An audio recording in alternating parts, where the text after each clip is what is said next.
Good evening, everyone. Welcome to another edition of the Gray Area here on the Black Man Unfiltered Network, simulcasting on the Sparta HQ Network. I'm Mr. Bennett, joined by my partner, as always, This is Sparta! the Ghost of Sparta, aka Peter, aka Panayotis, who I must, before we start the show tonight, I certainly must give a shout out to my guy who is actually entering a new decade. So again, I'm just going to put it on blast right now. Happy 40th birthday to my co-host. Welcome to the club. And as I told you yesterday, I just have a sense that these might be some of your better years or certainly ahead of you. But I just wanted to give you a shout out. His birthday was actually yesterday. And, so certainly, yeah, man. So what's going on? How you feeling? And I'm feeling better than yesterday because when I woke up for my birthday, I woke up with a cold. You didn't sound too good at all. Yeah. No, I wasn't in bed in the last 24 hours, so I'm starting to knock the cold out of my system. So, except that I still feel old as before. Nothing changed. Yeah, it comes suddenly. It's like you turn the temperature on the water. Like I guess they say how you boil a lobster, you turn the temperature up slowly until it does. So you may feel it like that after some time. But yeah, man, I have my days where I'm not feeling 100% or whatever. Strength is relatively still there. Still can put out in the gym. But if you ask me to go race 100 meters right now, something's getting pulled or something. So I'm not trying to be out there. You're gonna feel like, ugh. Oh yeah, and it could happen anytime. It's like those funny car races, like at the racetrack, drag races and stuff. And yeah. The car's either going to blow up in the starting block, or it's going to blow up halfway down, or almost near the finish line. So that's kind of how I feel right now when it comes to physical exertion like that. I try to certainly I still train hard, but I still train within limits, so I don't hurt myself in any significant way. But overall, feeling pretty good. But we have an interesting show selling for you guys tonight. Certainly, if you go back about either early in this month or last month, we did a show on just war theory, and basically that was a set of war principles that was put in place by a Catholic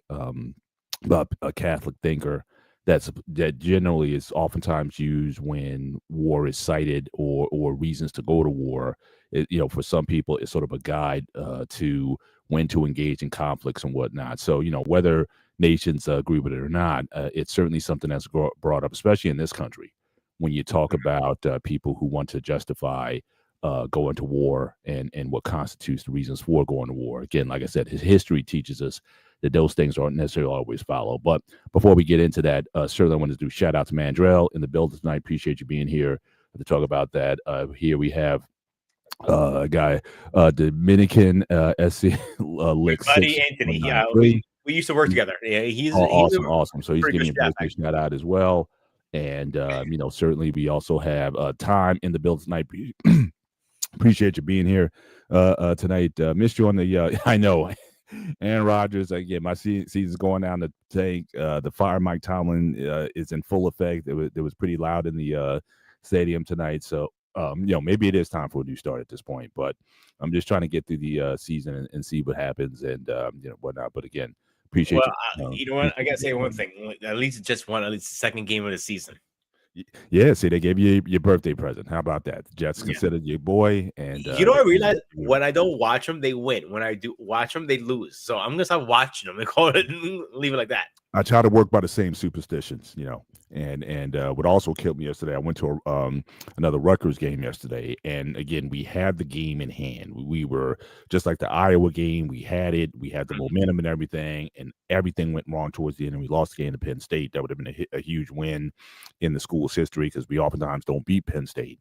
And, so again, that was a heartbreaking loss. But it's like, again, every time I go to a game, they lose.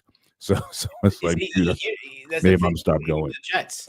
Like every game that I watched so far, they're not playing bad. They're playing actually very good. Towards the end of, in end of the fourth quarter, if they slip up somehow and get that one touchdown, they can recover from it. They lose a touchdown. And absolutely. I think that's what comes down with it. All right. So before we get into the show, I want to play a video, like I said to you. Sure thing. That was going to go into our subject. So I want to warn everybody: this person is a moron, is an idiot. and I just want to hit the person who pre-created her. This is how stupid the person is. I'm gonna show my screen right now. Paul, give me 1 second. All right, there you go. Mariana Constantine in the building tonight. Again, good to see you here as well. Okay, so let me add this to the stage. All right. Guns don't kill people. People kill people. And I come across this video where a woman tries to debunk the whole guns don't kill people kill people argument. This is part one. Guns don't kill people. People kill people. Okay, in that case, bread doesn't make sandwiches. People make sandwiches. Cars don't drive people to work. People drive people to work. Everything she said proves the argument she's trying to kill. It's like watching someone try to put out a fire by throwing gasoline on it. But they're smiling like they're helping. And then, because the interneted, she came back with part two. So let's roll the sequel. The point I was trying to make was, yes, an object needs a human being to operate it in order to carry out an action. However, certain actions cannot be carried out without certain tools. If all the cars in the world disappeared overnight, a lot of people wouldn't be able to get to work tomorrow. And also, for the record, I'm not 100% against guns. My stance is that one gun per person and that's it, and you shouldn't have anything more powerful than what the average police officer has in your state. If you live somewhere like Alaska, yeah, you could have a hunting rifle or something more heavy duty, but if you live in the city, you just need a pistol. That's my lady. Some people own one pair of shoes. That doesn't mean everyone else should. But then she drops the greatest unintentional approach to a line in TikTok history. You shouldn't have anything more powerful than what the average police officer has in your state. Bam. Do you know what the police in Texas have? Let me spoil it for you a little bit. Full auto rifles, SBR, suppressors, high-capacity magazines, night vision, armored vehicles, flashbangs, ballistic shields, shotguns that breach doors like a Call of Duty cutscene. If we're only allowed to have what cops have, congratulations, you just legalized literally everything the anti-gun organizations, politicians, and the ATF hates for the civilians to have. At this point, I don't know if she's anti-gun or the smartest undercover 2A activist of all time. Hey, don't scroll yet. You need to hear this, because what you just watched is exactly why I created the... All right. The point I'm playing that video is, one, show the world how immoral she is. Second, when shit hits the fan, I've been getting these arguments for a while. We don't need guns. When shit hits the fan, you wish you had your firearm. That's the point of World War III coming to the subject. So if you remember during World War II, obviously, a lot of people were, it's a lot of military fighting and non-military fighting. Can we agree on that, Paul? Because I know you're a big military person. Yeah, and I have some documentation I can show. Okay, good. As well, so we can agree on that. So by agreeing on that, when a war opens up, it doesn't matter you're civilian or military or police force or whatever you consider yourself, missionary or whatever. Mm-hmm. You're going to fight towards your country. You're going to fight to protect your family. You're going to fight to protect whatever you believe in, church, whatever. So now you are saying, oh, you can only have one firearm. Not going to be enough to fight a war. That's one thing about us as United States Americans. When people come and fight with us, we have more guns than they do usually. So that's why you don't really want to come knocking on our door. Well, I don't know. One, I don't know if that's necessarily accurate. And again, we've had a show. Again, you guys can go back and watch. We had a show on guns, and we debated that topic. The reality is, again, we really haven't had too many invaders, right? I mean, Pearl Harbor was certainly unplanned, and that certainly nothing could have prepared you for that, no matter how many guns that you had. And but then we also had submarines 20 miles off the coast of New York from the Germans. The Germans were here. Why they didn't pull the trigger, I don't know, but certainly they did get to the eastern shoreline. So again, if you want to talk about a land invasion where people are coming, jumping out of helicopters and paratrooping in and whatever, that might be a different story. But especially in today's conflict, guns is really not going to help you. Certainly in a World War situation, when the weapons of war have increased dramatically in firepower, and obviously we got the ultimate big joker cards out there with the nuclear options. So again, I don't know to what extent it's going to help you in that particular situation. I get the point about, again, being armed, and if that certainly happens, But in these times, one, we never had a history of it. So we're not war torn like Russians, Ukrainians, Germans. I mean, we've had countries that this was like a living for those guys. We've never really had that kind of incursion. The only time that we used real severe weapons within the country was the Civil War. And so, and you saw this sort of the death toll that happened there. So I don't agree with everything she's saying. I certainly would like to see some limitations on just the ridiculous amount of guns that people are allowed to have. But certainly I wouldn't take it down to like a one gun policy or anything like that. But I think it's worthy of a discussion. And again, we have more guns in this country than people. And I think that's, and when we see all these casualties daily from it, I think that's a discussion worth having. So two things. One, I think I am getting Mandro walled up on the comments already. If you see it, yeah. Well, see, he always comes the wrong time. We say this all the time. Let's have it. We put out the call-in show every month. You were getting on this last month for having the Just War show. We have our call in. We don't see you, so it's like I think next week are due for our call in. So let's make sure we remind Mandrell, because I know he's getting old with us up there in age too. So remind him to come in. But the only closest thing I can see happening to to our country is only kind of invasion I see. Again, I'm no expert. I'm no military, anything like. I just he's asking a question. We're not coming at this as subject matter experts. No show that we ever do we ever claim that we're subject matter experts. We're two friends. We're two people on a show having a conversation, just like people have in the barbershop, in the coffee house, on the phone or whatever. We're just having at the bar. We're just having a respectful conversation. So again, we're not trying to educate people. And if anything, we're trying to educate people on how to have a proper conversation. But we agree that we're not experts on this, but we see the world as we see it, and we come to it, for our own reasons. And so, yeah, I mean, people who are experts in it, that would, if we want to have a show like that, we can certainly plan for that. And certainly someone like you, we can certainly invite you on to be a part of it. But we certainly want people on the show that may have opposing views who are also experts in the field. So again, a show like that takes a lot to put together, and certainly we would want an equal playing field in terms of the people that we want on. We don't want just one person to dominate the conversation. So that's really the genesis of anything that we've done on this.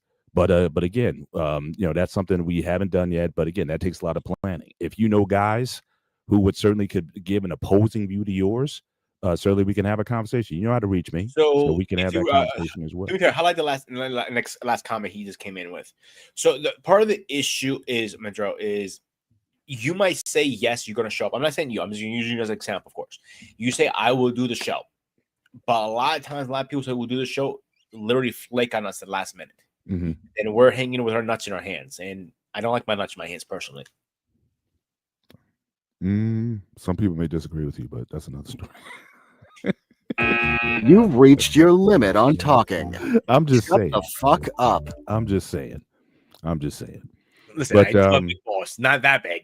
Yeah, but he is true. We've had shows, and for certain reasons, people they cite, security reasons or whatever, or they just flake out on us. So again, we've had that, we pitch that ideas like that to have certainly people who can speak on it or whatnot, but one reason or whatever, they always tend to flake out. So again, we're, like I said, this is a conversation, okay, not a exposition. If you learn something, great, but like my thing has always been supermarket approach. Take what you can get. I'm more of a stat guy. I like facts and figures, in the conversation. I think it helps to frame it. But I totally 100% agree that I am no SME on this, and you got people who get paid to do this for a living. And so I do. I'm trying to word this correctly. I'm not a fan of war, but I do find it fascinating of a historical fact version of it. With World War I, Vietnam, all those wars, I found it very fascinating how they started and how they ended. Let's get into that a little bit. Let's talk about. Before we get into it, I want to mention one thing we were saying before. The only way I see this country getting invaded in any shape, way, or form, I don't think this will be air. I think it's going to be through the ocean with Alaska and Russia. If it freezes, they can literally walk across and come us knowing about it. And that's the only time I will think, yeah, you better have more guns than us because we're coming with vengeance. But we caught off guard. My last statement, and I'll give you the floor after that. Now, do I think we're heading to World War III or are already in World War III? I'm in a 50-50 debate on that because I don't know if we're in it because the wars are bringing it right and left. But are we heading towards that? I want to say yes. We're heading towards another global war. Where's yours? Gotcha. Just kind of give some perspective, again, leading up to certainly major conflicts, certainly in the 20th century.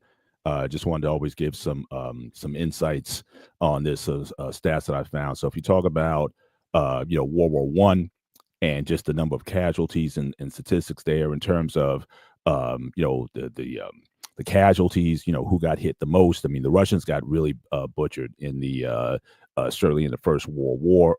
U.S. had fewest because again, we seldom ever been invaded by anyone. Pearl Harbor is probably the only thing that you can. And then I guess if you want to consider 9/11, I wouldn't call that an invasion. That was a terrorist attack. But certainly, compared to a lot of these other countries who like the whole 20th century seemed like it was defined by war on their borders and in their towns, and these places had to go rebuilt. If you go to a lot of these older European countries or whatnot, they got war memorials all over the place, or places that still bear the scars of wartime conflict. If I go to the next one here, so you got again casualties overall. Okay, again World War I, 1914 to 1918. Again, you see again just number of deaths. Let me go back one. I think I skipped one.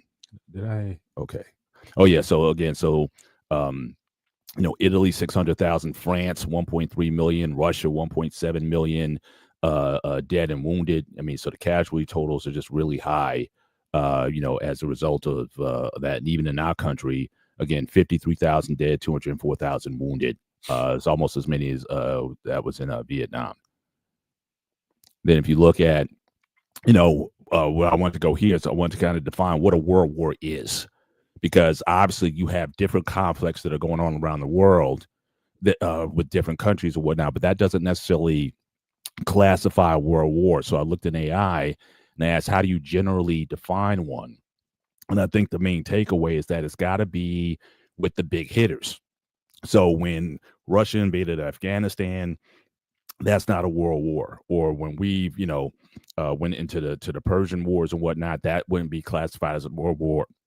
So when you get these big guys, if Russia and United States go to war, or we're back in the day where Germany was a world power, if they get into it, you're talking about major military arsenals going head to head with each other, with the ability to inflict major damage on the other.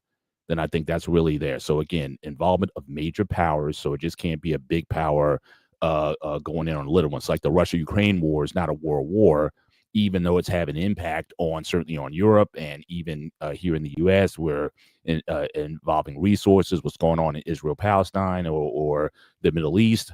Those are certainly conflicts. What's going on in Africa right now with all the the internal fighting, the civil wars within nations and whatnot. Again, unless you get two major powers who really go head to head, you really can't call that a world war. Global scope. Crossing multiple countries. So again, World War II, for example, was fought in the Asia Pacific and Europe, Africa, the Pacific. Lots of theaters of war all going on around the same time.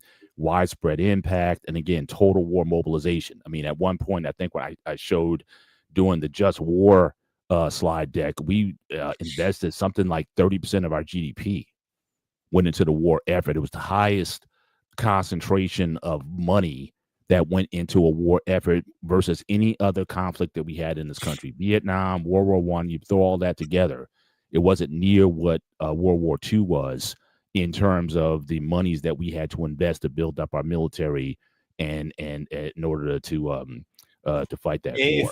I'm not mistaken, Paul, World War II was the most deadliest war that humanity have ever seen. Correct.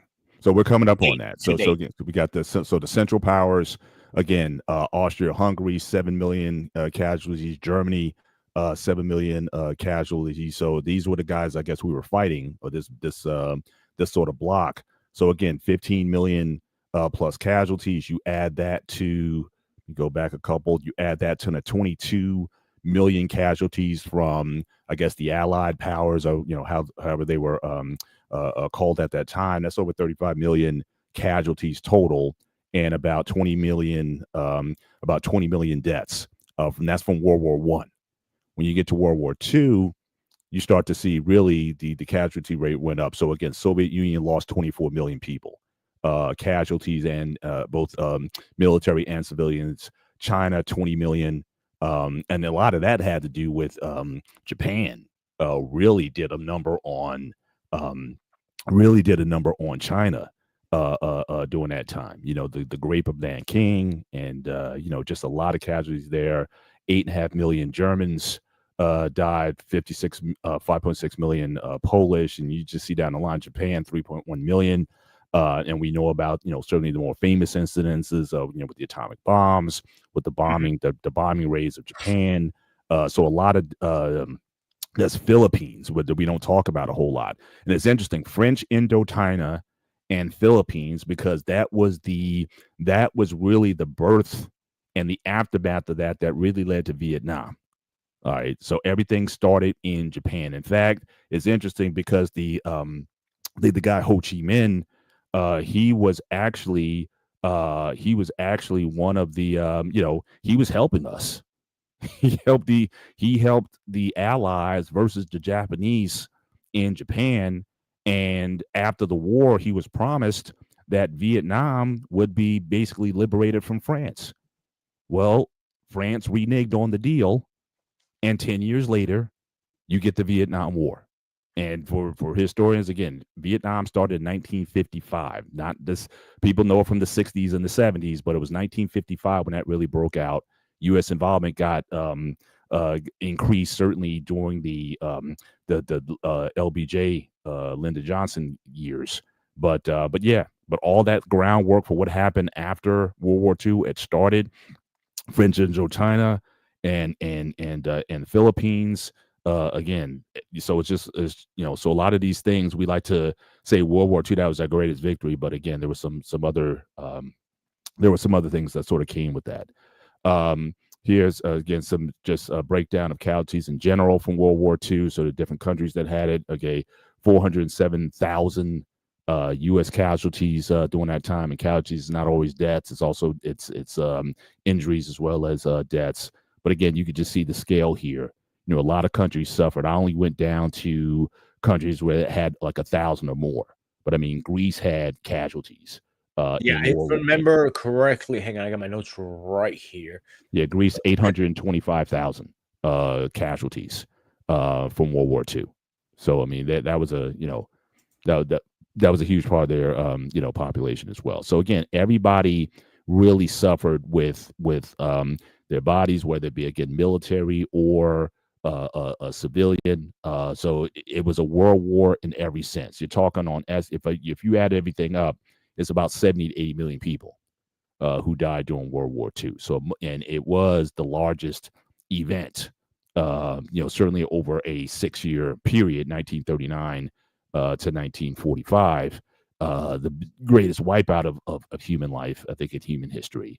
Famines and all other things aside, I don't think it even added up to that. So really some vicious numbers. But even if you go into the wars that came after us, so again, the Korean War, which again, we fought to a standstill, okay, at the 38th or 39th parallel. Again, when you start adding up all of the casualties, both civilian as well as military, again, we lost 36,568 soldiers in Korea, as well as the 103,000 wounded.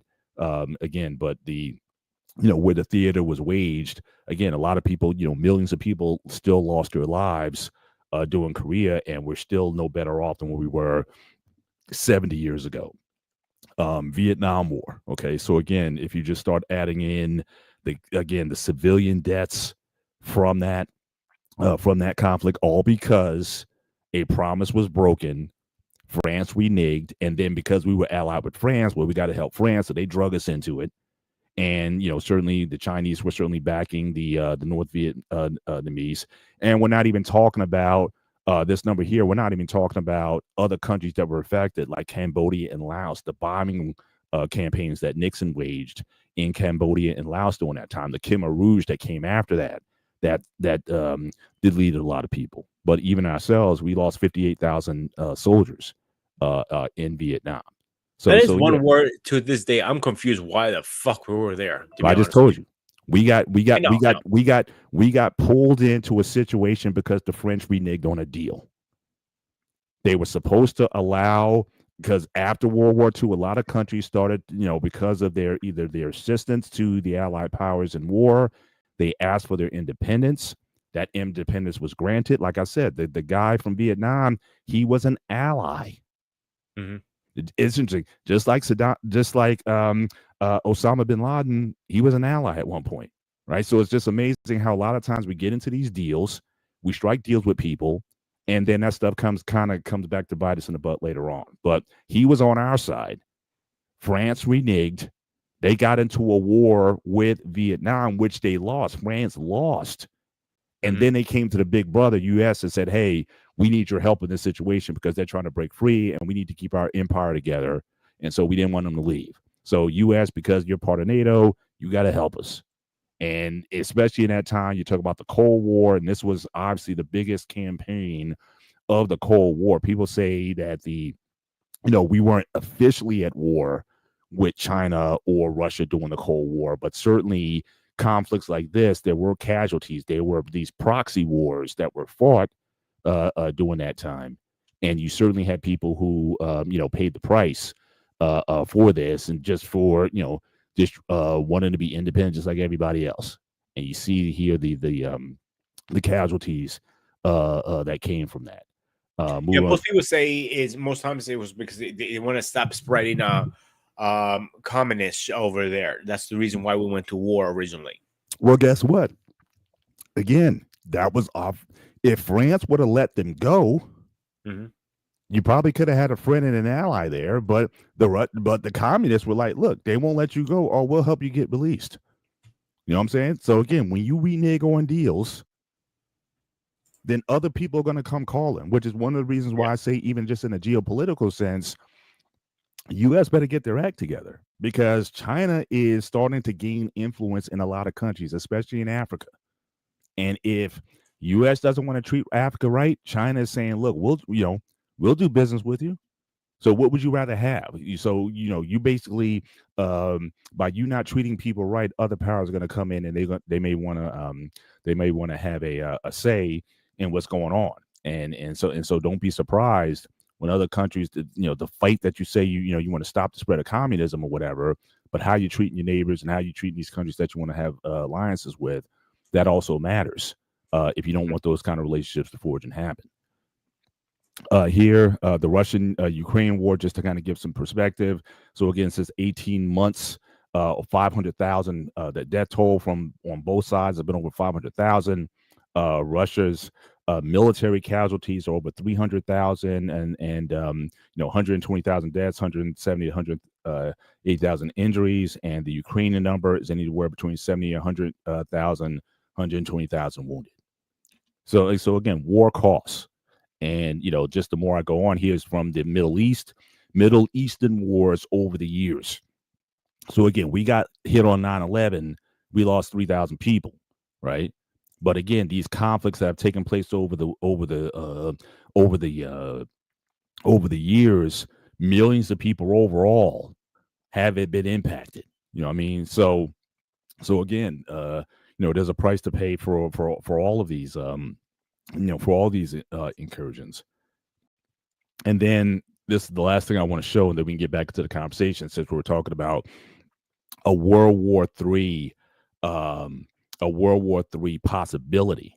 So here you had a situation, you had an AI chat bot that basically gave estimates. So as I said earlier, World War II, 70 to 85 million people.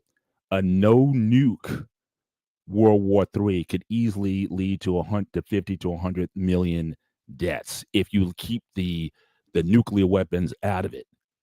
But then you got to ask yourself, and again, given that world wars are generally fought with the big boys, most of the big boys have nuclear weapons. China has them, India has them, Russia has them, U.S. has them, France has them, UK has them, right?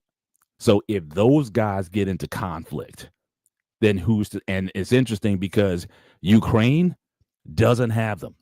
But why they don't have them is because we told them if you take away if you take away your nukes, then we'll basically protect you. And you see where they're at now. So they had them at one point. But again, that's us getting in other people's business. And now they're dealing with this conflict with the they get into this conflict with the Russians. But assuming nukes are used, the highlights that I have at the bottom, it could be anywhere to 100 million and 1 billion people. And you're talking about even in a certain theater, if it's a U.S., China, or Pacific situation, that's easily 100 million to 1 billion people who are deleted if that happens. And then if it goes to like a full scale with 13,000 warheads in the world, easily 4 to 6 billion deaths like instantly. But then the latter part, you're talking about another 3 billion that will perish during the nuclear winter, and the global temperatures go down, vegetation dies, animal life dies. You're really talking about the end of humanity at this point. So again, so that's a future which we've seen. And again, I'm an 80s kid, so I grew up watching War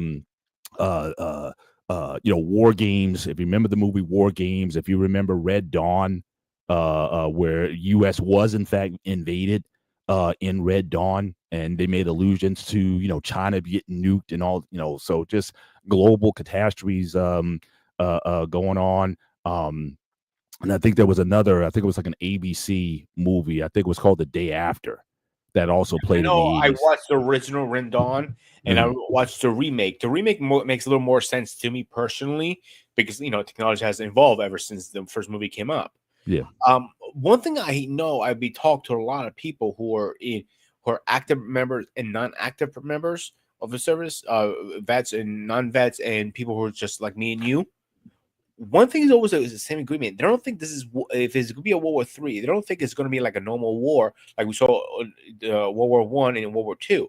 I think it'd be more like pushing a button kind of war, sending droids, sending nukes, sending bombs. I think it'd be that kind of war versus the wars we have seen in the past. Does that make sense to you or no? Yeah, I think so. Yeah. Just want to address, I know I did a lot there, so we got a few chats that came in. We appreciate some of the folks coming in. So we have Melanie9244. Again, what would you say are the most powerful nations? I think I named them. I think clearly if you have nuclear weapons, you're certainly, whether or not even like in North Korea, from what I understand, their population isn't treated very well, but they definitely invest in the military. I would consider them anybody who's got that kind of juice. So like I said, the countries I mentioned, England, France, Russia, India, China, I would certainly put those guys in the mix. Japan, I wouldn't put there, even back in the day when they were a financial power, because again, we said as a policy, no nuclear weapons in Japan. So we kind of took that off the table. And so US was only 2.9%. Yeah, we spent like 2 million troops.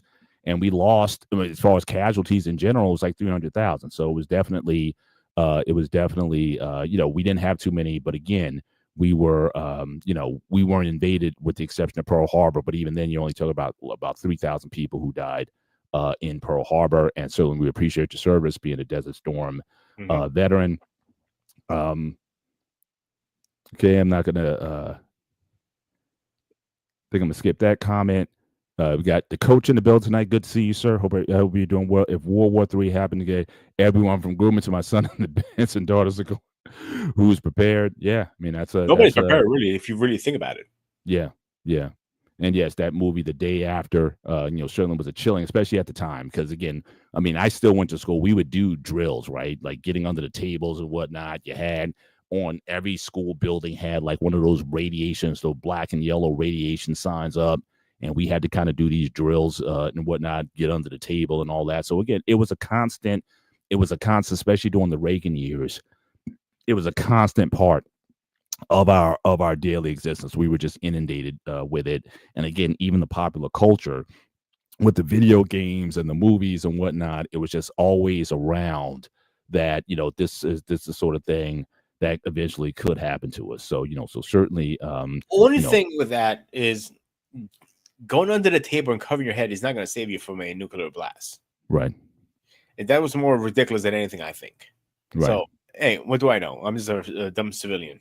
Yeah, like I said, we're not experts. I'm an old 40-year-old civilian. 40 years, like I said, welcome to the club. But yeah, armies that march, those goose eggs should be worrisome on general principle. Well, it's interesting because I remember watching. We talk about just how wars were fought back in the day. I mean, a lot of that stuff didn't make sense. Like I remember watching Glory, and the last battle in Glory, they were trying to take this fort. And they were marching in this certain manner up to the fort. The guys could see them coming. They're launching cannon fire at them. And they're still in formation. You got guys getting clipped off. And they start trotting until they get to a certain point, and then they say charge. But they lost all these guys before they got there because there was this formal way with which you fought wars with, And so it's just interesting because when you got to Vietnam, like, all these guys had this way of how war should be fought, but nobody even heard of guerrilla warfare. No, that was and, new back and, then. And to that, and to your point earlier about, the gun situation, yeah. If you're going to be going into cities and towns and just areas where people live, yeah, when people are armed, the one thing that Vietnam taught is that, if you have a population that is armed or that they knows the terrain better than you do, you're at a disadvantage no matter how many weapons that you have. I mean, we napalmed the place, cover to cover, and we still couldn't get a whole lot of traction, despite the millions of people who were lost in that war. The Vietnamese people, we still basically had to take the L on that one. You know what I mean?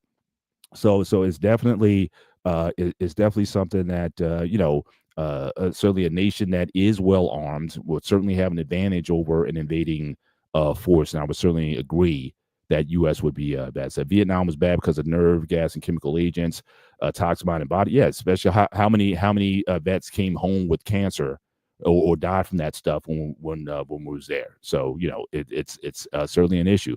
I got our pain in the building. If World War III started, the world would be in deep and dystopian times, or forget even that, it could just be over. You know what I mean? If they talk about, if you drop thousands of nuclear weapons, it would cloud the atmosphere, sunlight getting through, the fallout, the nuclear winter and whatnot, end of vegetation, end of everything. It'd be like the dinosaurs. You might have a few people who may be able to escape. Obviously, the important people, they're going to have their places where they go and whatnot. I'm sure they have contingency plans if that happens. But as far as humanity would basically be starting over, and it would take thousands of years if there's an appreciable surviving trace of humanity. It would take us probably thousands of years to climb out of that in order to rebuild, because the whole infrastructure that's been built over hundreds of years will be essentially wiped out. So the machines, the technology and whatnot, everything would pretty much be gone. And so, so that kind of scenario is certainly not good. It's certainly not good for anyone. So yeah, we don't get tornadoes up here, so we didn't have those, but definitely I said that the nuclear drills, in the 80s, certainly when I was in grammar school and whatnot, we definitely we certainly did our share of those things. But talk about then. So I just want to kind of give how conventional wars and the casualties and how things have led up to where we are now. All right. But like I said, if you're talking about a world war, we kind of already know who the big players are going to be. Right. And if that pops off, then what's going to be the casualty? Or unless you're saying, is the world war, if we're already in one, which I think was one of your beliefs, that we might be already in World War already, then are we fighting it differently? Like the Cold War was obviously fought differently from the wars of World War II and prior, at least for the most part, with the exception of those proxy wars, Vietnam being the biggest of them. But how would you, if you do believe that we might be at war now, that how do you why do you believe that we might be able to be that we may able to be at war now? Because everything's going on lately. Look at what happened a couple of days ago. We had one soldier dying, doing absolutely nothing, just guarding. People are attacking us right and left. People are attacking, wars are breaking out. People are starting, like we just bombed what I can't remember what country it was a few months ago. That's what usually Venezuela. Yeah. I think it was Venezuela. Well, yeah, some boats. No, it was a different country. They were about their disarm their nuclear warheads. That's what President Trump nuked them. I mean, you talk. Well, he didn't nuke them, but no, I bombed them. I misspoke. My bad. It might have been I think it was one of the Middle Eastern countries. I think it was Iran or something like that. Yeah, I mean they I think it was Iran actually. Yeah. But Iran didn't have any. I mean, they might have had some nuclear facilities that they were in the process, but they didn't have any official weapons yet. So. Again, I guess he's trying to reduce their capacity to produce them. I think that's the their. Again, you can't really say they had them or don't have them because you don't know. I mean, you estimated we'll never know those answers. You know what I'm saying? Yeah. So, like, let's say for argument's sake, for our conversation, they did have nukes ready to be launched if they had needed to, for argument's sake. So, this whole WMDs are getting to a point like, okay, we got to stop them before they come to us.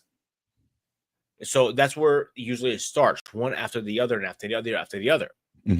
So why preemption hasn't always been necessarily the best course of action when it comes to the fact you say you want to stop something, but again, more times than not, we create more problems.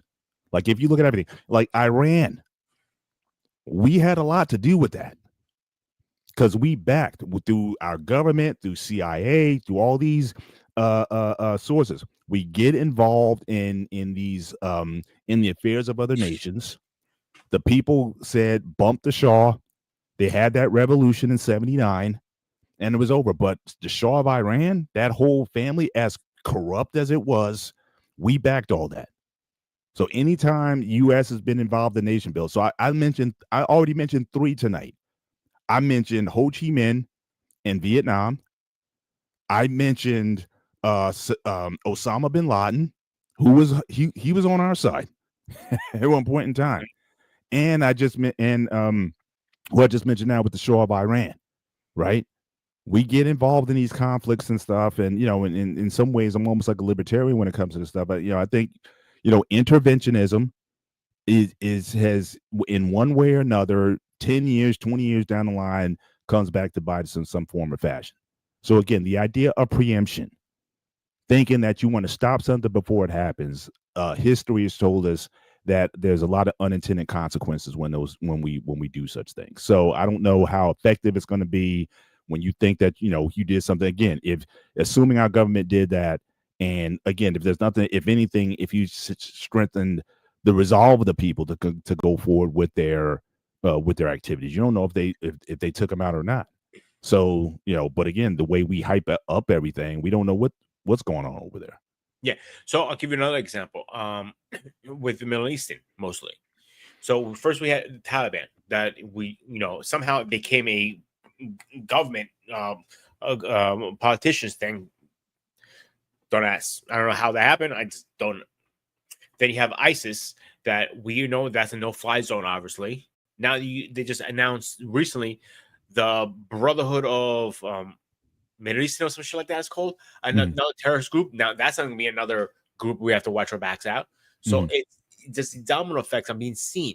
And I don't want to make this into a religion conversation, but I do think the next war is going to be more of a religion war versus just a global war too. But everything's going on because a lot of this stuff is happening in the Middle East that happens lately. And then it drags us into it. Right. But still, if you talk about World War III, though, it's not going to really involve a lot of religion at all. Because again, I agree. So again, Russia and China, they're not necessarily religious nations, even though Putin apparently is a Russian Orthodox. But I don't think he's necessarily governed by that. And again, I'm not saying that you're always going to have conflicts. Like I said, even a war in the Middle East can have certainly implications on everybody. Your gas prices or whatnot. Every time there's a hiccup over there, gas prices go up, and we always see what the impacts of that are. It certainly can have an effect on economies when there's a hiccup over there. So I'm not saying that won't, but I still wouldn't put those conflicts that you're talking about up to a level of a world war, unless I would say the big three: U.S., China, Russia, and even by proxy, U.S. I'm talking England and France.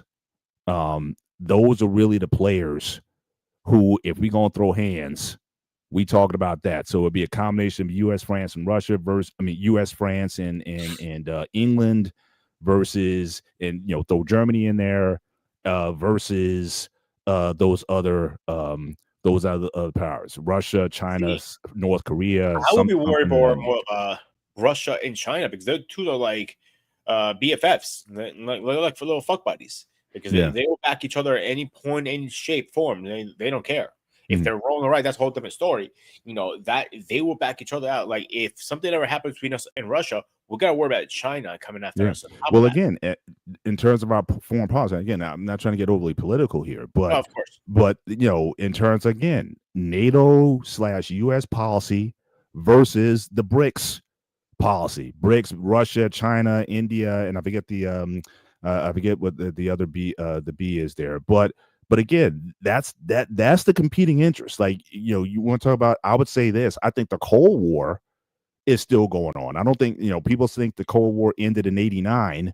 It didn't end but I don't think it ended, and I think it's probably even hotter now that it's been. But now it's the NATO alliance basically versus the BRICS. So what I can't I'm sorry to cut you off, Paul, but what I can't say names, because I can't rat the person out.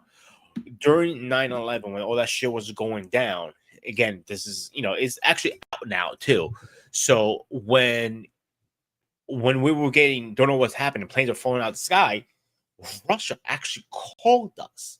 And when they picked up the phone, like, "You guys okay over there? Like, we're seeing a lot of activities," because they're about to, fire jets. They didn't know what's going on. They think we're getting attacked.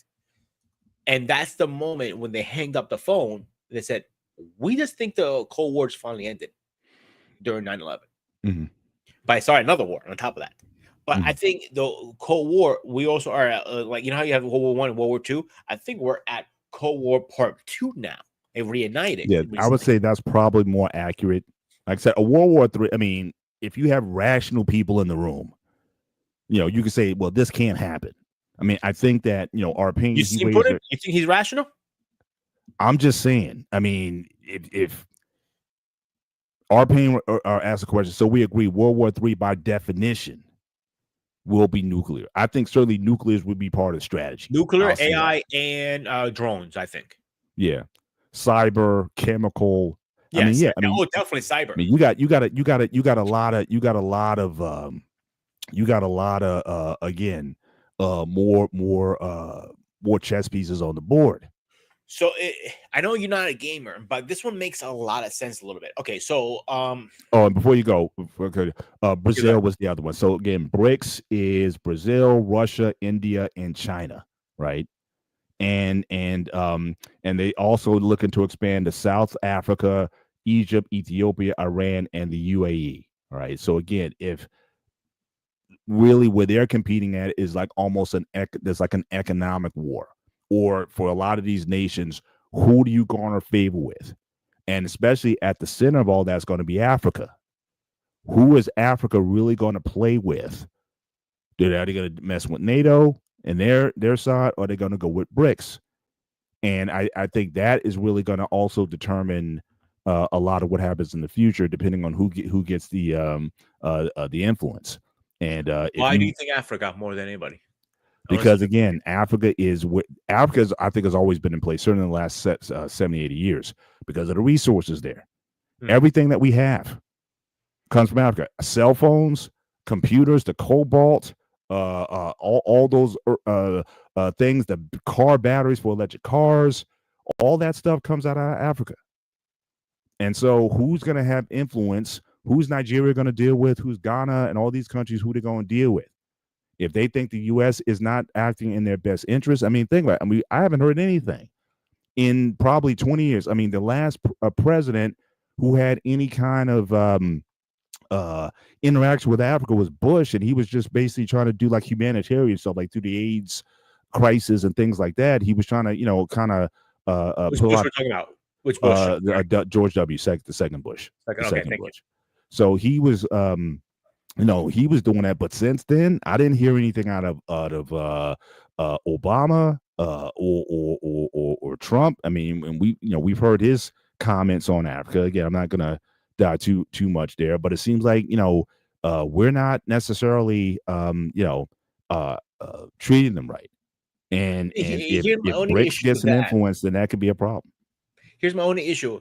I keep hearing all the time from everybody I talk to. A lot of research comes from Africa into the States. Yeah, if that's the true facts, or they censor all that. I'm not saying it's false. Why are they struggling so much still just to have ends meet in their country? So I have a hard time understanding they're pushing so much stuff out of the country. Batteries, cell phones, computers, all this stuff. They're still struggling. Like, I don't get it. Again, how that's a whole nother discussion. I know. But that goes back to the 80s. I mean, at one time, like in the 80s, I remember being in college, and Nigeria was like in a position to really be arguably the most powerful nation in Africa. They had a ton of oil, lots of resources and whatnot. But again, it's also tribal. So there's a lot of internal conflicts. There's, who wants to be on top or whatever. There's a lot of social stuff. I mean, we talk to David all the time, and he brings. He's probably screaming at the screen right now. He talks about it. So I think and again, you have the civil wars that are going on, but again, you still have to ask yourself again, how are these things being fomented? Because again, countries like the U.S. and these superpower nations have a way of getting involved in local economies to stir things up.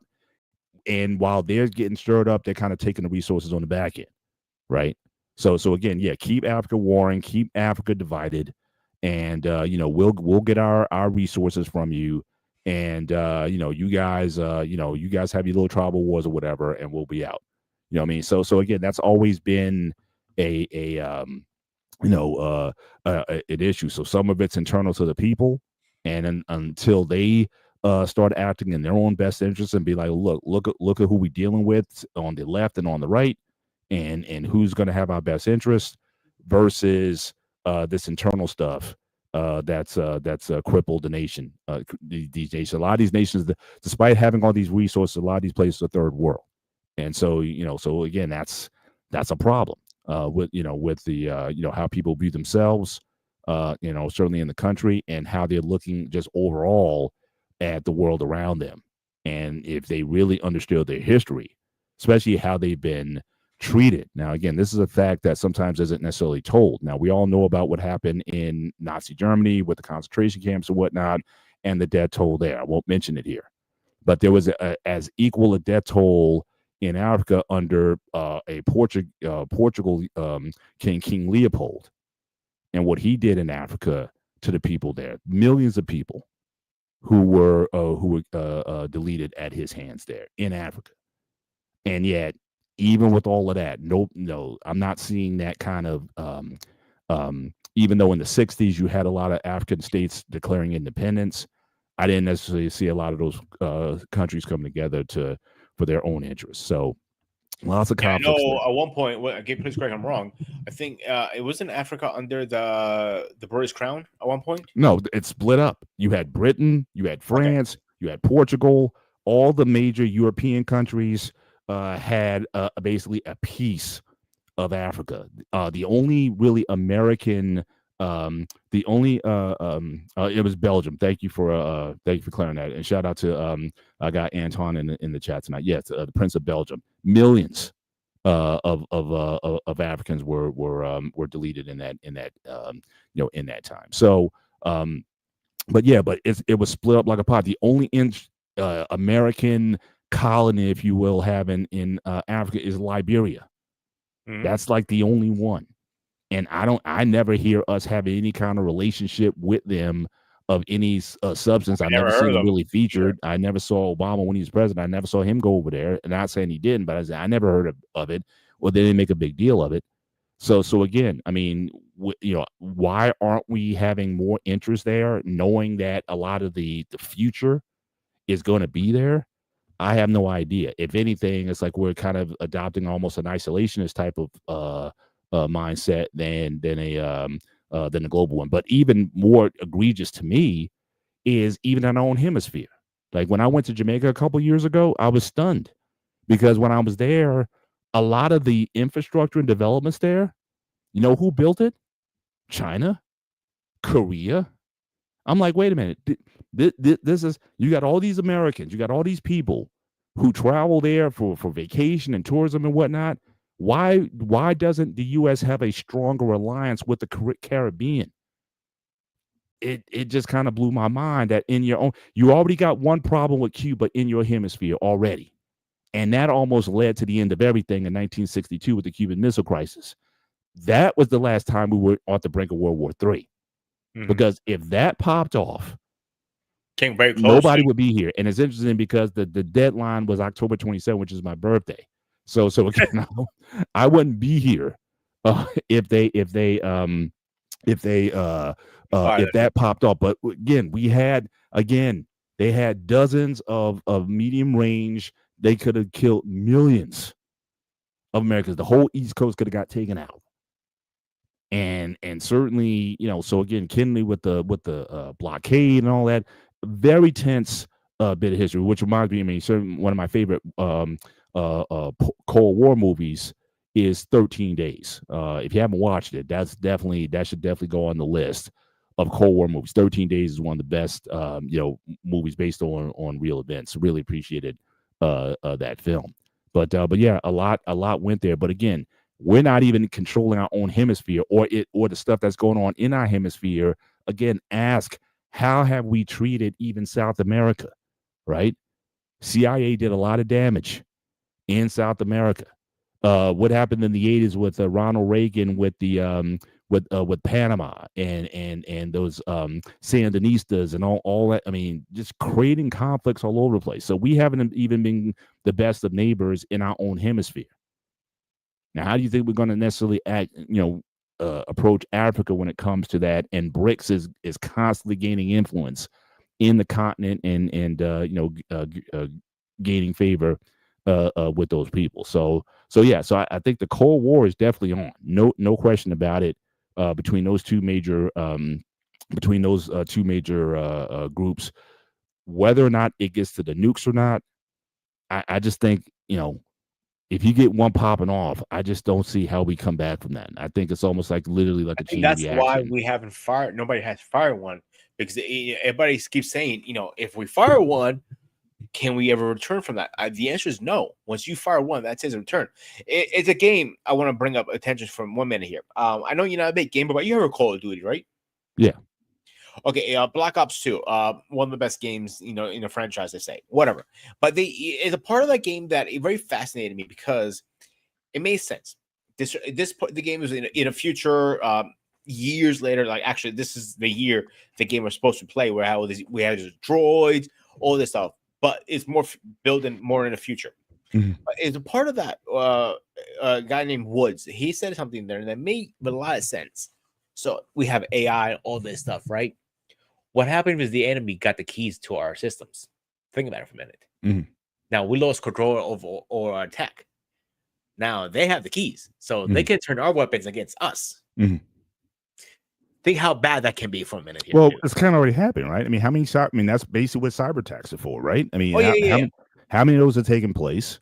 And I mean, utility grids, power grids being down, and whatnot. So again, are we even utilizing? Like, I don't even know if we have the right people in positions to really work with that. I mean, why aren't we working? Are we working with the Microsofts and the Intels and just the smartest minds to really make sure that we got the best people?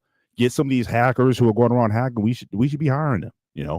I mean, get really smart people. Again, I might be wrong on this, but last time I checked, I think the FBI and CIA actually do hire them if they can should work for us or go to jail. They something, but I'm just saying. But you have some really smart people, and again, and because we're going to away from paper into this electronic digital age, if someone hacks into these major, away from the paper. What's that? Yeah, I'm saying, but I'm just saying the transition from paper to digital. How vulnerable are we with a lot of stuff? That's why I think I was watching a documentary not too long ago that a lot of our nuclear sites, a lot of them are still kind of old school, right? Like you still need a key, you still need it's like analog to an extent because they don't want to risk having those systems on a purely digital platform. That you want manual intervention and controls over that stuff, and stuff can't be taken out with EMP attacks and things of that nature as well. So again, a lot of our nuclear arsenal is still on that old school 60s, 70s tech as a safety measure, so they can't get hacked. That'd really be something. If someone hacks on that, you just like I said, war games, right? Somebody can get in there and get those codes and just launch. I mean, that's a problem. That's a problem. Remember what we talked about a couple of weeks ago on my show on Hangout, where we're talking about White House Down versus Olympus Has Fallen. If you remember, in a White House Down, they weren't going after the presidency; they were going after the nukes. So they were getting the codes. That's what they cared about most of anything. Yeah. Then the nuclear football or whatever it's called. So that's where they were going after mostly. Mm-hmm. So if you get those, there's some analog, but how many analog are there versus how many digital? Yeah, most of the nukes that from my understanding, they're in the submarines. So, and most of them digital now these days. And the very few analog we have, even when EMP strikes it's still going to go down because it hits the electrical magnetic fields. So even analog is going to kill the circuit power to it, no matter what. Right. So it's going down one way or the other. Right. Let me ask you a philosophical question. This was something, again, when I was in school, time after time we were dealt with this question. If a nuclear war if World War III broke out, would you rather be killed in the blast, or would you want to survive the explosion? Because again, back in the day, people don't understand. People used to buy bomb shelters was a thing. Like people build them so these days. People. Well, it might be a new business. It might be a what do you call it? An upstart or an uptick in doomsday preparer or doomsday survivor. Right, but would you even want to do that? Because I know in the 50s and 60s, I remember if you look at some of these old magazines like Popular Mechanics and whatnot, $5,000 or whatever, they'll bill you one. They showed it had the layouts. You got water for 6 months and food rations and beds. They had bunk beds, and it was like underground, and all of these things that people were buying in the event of a nuclear aftermath. And that was always the question, talking about, would you want that? Would you even invest? Why would you? If knowing what could possibly happen, that let's say if you down there and you're in a hole for 3 or 4 months, would you even want to come out? What would you even see when you came out? Would it be too much? Or would you say, you know what, if I'm going to go, I'm in Jersey, right? You might survive because I'm 30 miles from New York City, right? So if one of those drops, then I'm gone. You won't see me again. You might survive it. You're a little elevated, Bethlehem, PA. You may see the flash, but I know I'm going. So you're not hearing any alarms going off? I'd be like, that's it. I'd be like, huddle with the fam or whatever. We may even go outside. I set up some lawn chairs or whatever. I'll be like this or whatever, and I might be out. I don't know. You know what I mean? But I'm just saying, but would you want to if someone gave you a choice, gave you a bomb shelter, loaded everything, you got 6 months or even a year in there, are you taking that? Or if it's gonna come off, then I'd rather go. What would you rather do? And certainly for the chat, if that question, because again, we in the 80s we got that question all the time. So what would you do? Would you want to be one of the survivors or try to survive after that? Or if you know, especially if you're near a major city, would you say like, you know what, just take me out and I'm gone? That's a hard question, to be honest with you, bro. Well, because I mean, we have to consider that if we're talking about World War III, which again, I think nuclear weapons, whether they're used or not, they're certainly on the table. You have to consider that possibility. Now, Coach is saying, I've always wanted to survive ever since I was a kid. You got my man more toward one. He's had under a desk to survive. Yeah, I'm like you. I don't agree. I don't see how that would have helped us anyway. But again, I told you that at the beginning of the show. I didn't think that would help. All those drills we used to do. There are buildings that are still standing after the fallout, shelters in their bases. Okay, even then, would you want to come out? Would you want to be part of that? Looking at all those dead bodies around you, the stench of it all. Again, the nuclear. Would you want to deal with the nuclear winter? And that, you know, that situation was going to happen. No sunlight for a few years, and just the death and destruction that's around you and whatnot. It's funny you mentioned this because they actually made a game out of Fallout. Literally, the game is called Fallout. But they made a show on Amazon and called Fallout. It's based off the game into it. And some of it, I know it's a lot of it's far-fetched, you know what I'm saying? Like the technology and all this stuff, because the technology was based from the 60s, right? New 60s the Cold War started, right? 60s, 70s? Well, no, 50s, really. Literally, it happened right after World War II. So 45, 46. Again, you had Korean War started in 49. That year. So. All right. So the technology is based off the year. So you see, they're living on the ground. They have literally this whole city built out. And some of them are never seen the real sun, never seen the real fresh air. Excuse me. So when the first time going out there, I'm like, oh, this is how it is up here. And it's still doomsday out there. Like people are killing each other for water, for food. And those people who are living on the ground, they're like, this is the life. Yeah. So that's why it was kind of like, you never know what can happen. Like they still have survivor shelters built into this day with MREs and all this shit in there, just in case worst case scenario. People okay, but first of all, who's gonna have access to that? Only like I said, the influential people, the world leaders and whatnot. They, like I said, they got protocols in place. They already got these plots probably set up in the mountain somewhere. They're good.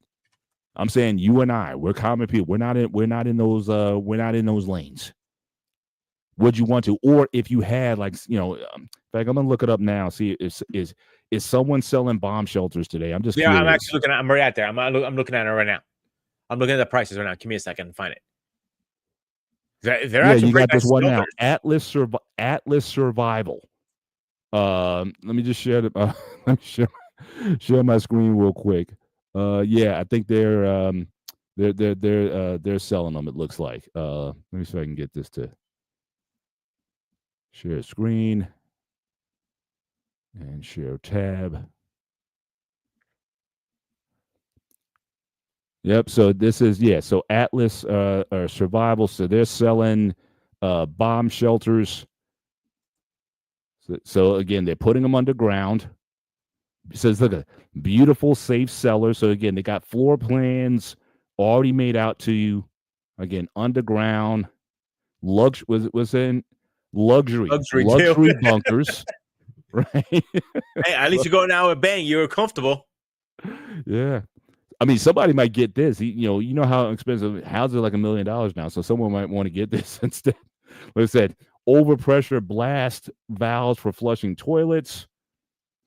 So they already got this going on. So you can call these guys up, and they got companies, bro. That's not the only one. That's the only one of a few. I'm not sure how many came for you. I got one. Hang on. 2, 3, 4. 4 of the first 5, 6, 7, 8. There you go. 20. Hang on. Yeah. This one here, precast concrete bomb shelter, $25,000. Just to break down what it looks like. So I guess they have tiers. They got levels. I guess they got levels to this. if in fact that happens. But again, I think it's kind of funny they have TV in there still. But hang on. But again, I mean, I'm thinking if you're going to get one of these, you better get one of these now, because think about. I mean, these missiles take what 6 minutes to get here, right? So I mean, you're not even going to have a whole lot of time. Even if those horns go off, how much time are you going to have to even entertain that? So I'm just saying, but again, there's obviously they're a business, and people believe in them, and they're bombing. Now, coach says that Japan recovered quickly without all that. Look, they lost a bunch of people though. They lost millions of people. Right? I mean, Hiroshima and Nagasaki, yes, they've recovered. But if you're talking about a global, and again, the bombs that were used then were firecrackers compared to what's used now, the strength.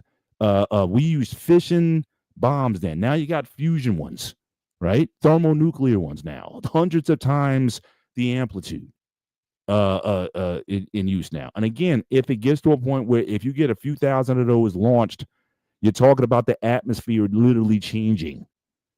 No sunlight for years, no vegetation for years. Japan wasn't that bad. And we put the money in to help rebuild Japan. So again, I hear what you're saying about, I mean, they've been devastated. Europe was devastated from the wars. Germany was devastated. But again, the Marshall Plan, the hundreds of millions or billions of dollars that we put in to rebuild these nations cannot be denied. But if you're talking about a major conflict where you can talk in anywhere to 9 to 10 figure debts, where's the money going to come from? Because a lot of the infrastructure is going to be gone. At least with Japan, a lot of that infrastructure, we brought that infrastructure to Japan through the Marshall Plan. But if you do this, where's the infrastructure going to come from in order to rebuild these places? So again, you're talking about a scale. You can't just base it on one country. If you're talking about, the major world powers and economic systems as we know them, I don't know if there's there is going to be room for that. And yes, again, those shelters, they definitely said they grew by 200% after 9/11 and whatnot. But again, we're talking about if the big one happens and you got a lot of those things, again, I don't see what the recovery is. Just how do you even clean up the casualties of tens of millions of people in one shot? I don't know. Fallout takes place in a post-apocalyptic Los Angeles. I believe there's a series that takes place sometime 50 years he's right 100% because the technology is all analog. Yeah. He's 100% about that. Like I said, I was using that as an example when I mentioned it. Oh, you talk about that TV show? That I was using it as an example. Yeah, I got it. Let's see here. We got no one was underground. True, but still, I mean, again, the deaths, and then the people. We talk about the people who died from it, but again, people were dying later on because of the radiation. That was again, the place was uninhabitable for years at a time. For how many years was it uninhabitable? What's that? How many years was it uninhabitable? Shelf life. Actually, that's a good question. Let me do a quick Google search on that. And after, let me also let me follow up another question with that. Was it a man way to clean up the mess, or was it all natural over time? This says the making of safe city for rebuilding of habitations by the 1950s. So you're talking at least 7 years before they could even start thinking about Japan rebuilt Hiroshima in 6 years. So again, the rebuilding started in the 50s. It took 6 years to rebuild, and obviously they've obviously kept building onto it. Started building them there as well. So so again, about these doomsday survivors again. But I'm asking the question of folks. I mean, Coach is hanging in there. Coach ain't playing. Coach is going to be he's going to be out there in a few. He's going to build his new house and whatnot. So Coach is there, but I'm still asking you. I don't think he gave me a straight answer yet. You want to be like John Connor and Sarah Connor? You want to survive and have the resistance, whatnot, or you just rather be like Sarah, just in that burn sequence in Terminator 2, where you just at the fence and everything and just turn into a skeleton? What would you rather be? That's a good question. I think nobody is ready to answer that question. Mm-hmm. Because that's a question you don't know how to answer. Do you want to survive? Then you have survivor's regret, or you're dust, and you only know the difference. Yeah. See, I mean, Coach, I said I don't know if I can agree. Man would never have faced anything like this. You talking about something that is the only thing that would come near to this, should it happen, is the extinction of the dinosaurs. When that meteor hit and wiped out the dinosaurs, you're talking about that kind of level of event. Billions are gone. And so, yeah, could man survive? I mean, certainly, again, we would go all the way back to, I guess, our agrarian culture and society. I mean, first of all, the land is going to be irradiated. I think 50 years. I think it's like the half life or whatever to grow vegetation on. Are you going to have enough food stockpiled that amount of time before you can start planting stuff, or how would you even find areas that are suitable for planting crops or whatnot? Is the sun going to be out?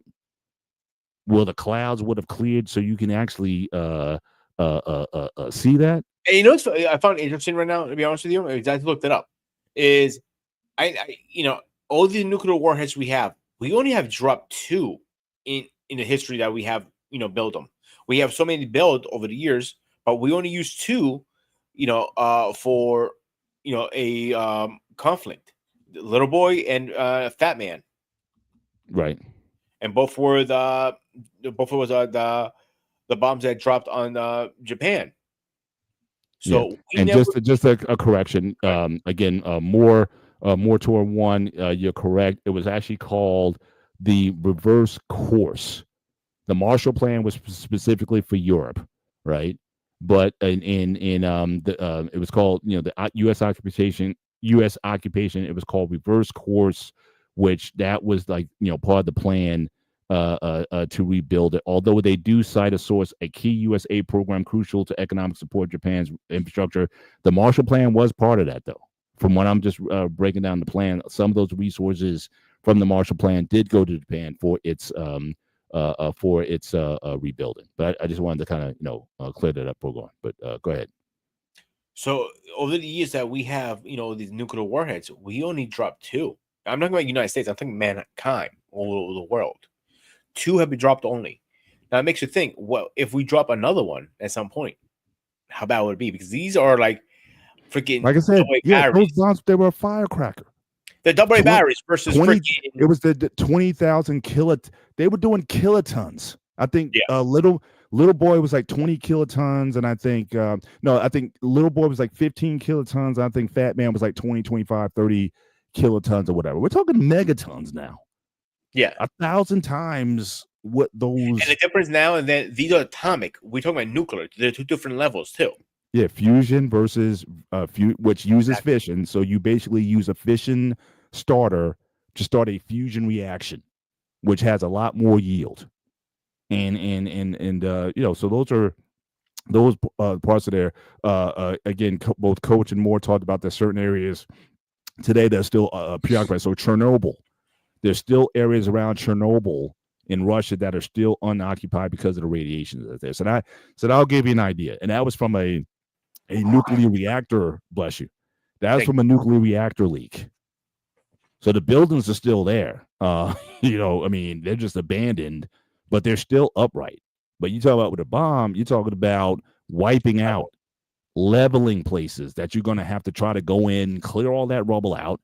Where the machine's going to come from, where the trucks, unless you're going to go back in the day and just get every man takes a brick and, takes it somewhere or whatever. Also, you have to consider you have to wait till the radiation wears off. That takes what, 7-10 years, you said? Mm-hmm. So you have to wait 10 years before you go in there and clear out the debris and rebuild.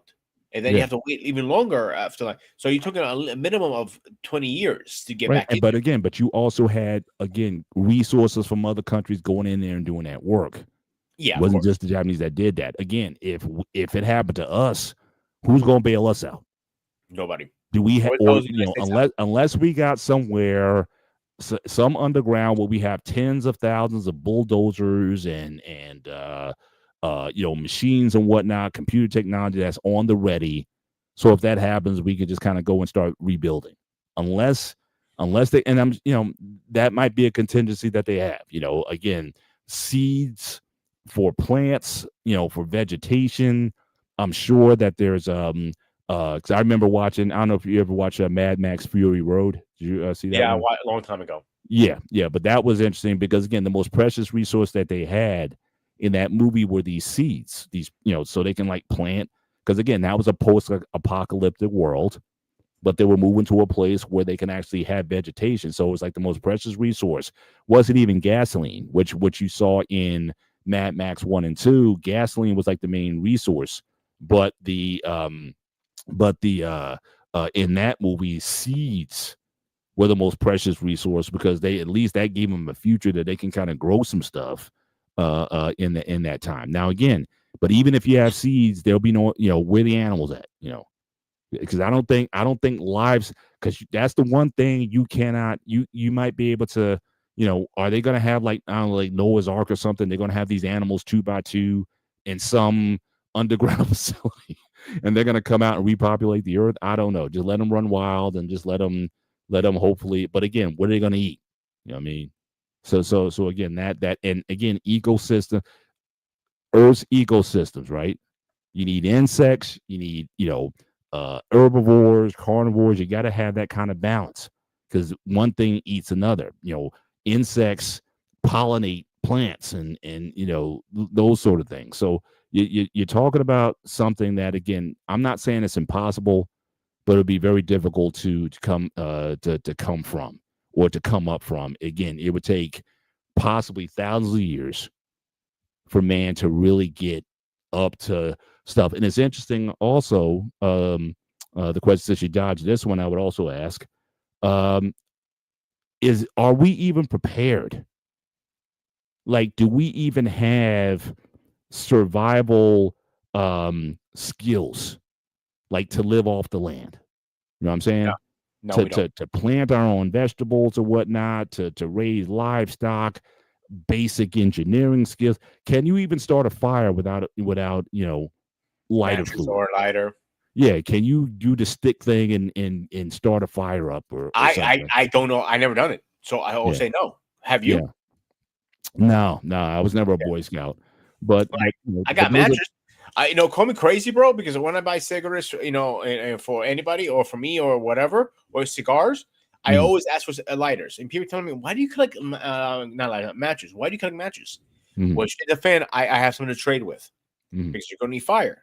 You can trade that match for a bottle of water or whatever. You know what I'm saying? Yeah. So I have literally like 3 or 4 shoeboxes of matches in my closet. Right. You can call me crazy, but just don't get wet. But more makes the point. Yeah, we had two. There was several. If Japan didn't surrender, we had 7 targets already lined up. I mean, so we were willing to go in. We only dropped 2 because they surrendered, but we already had other ones in the process that we were going to use in that time. Coach, again, still hopeful the Earth will replenish itself.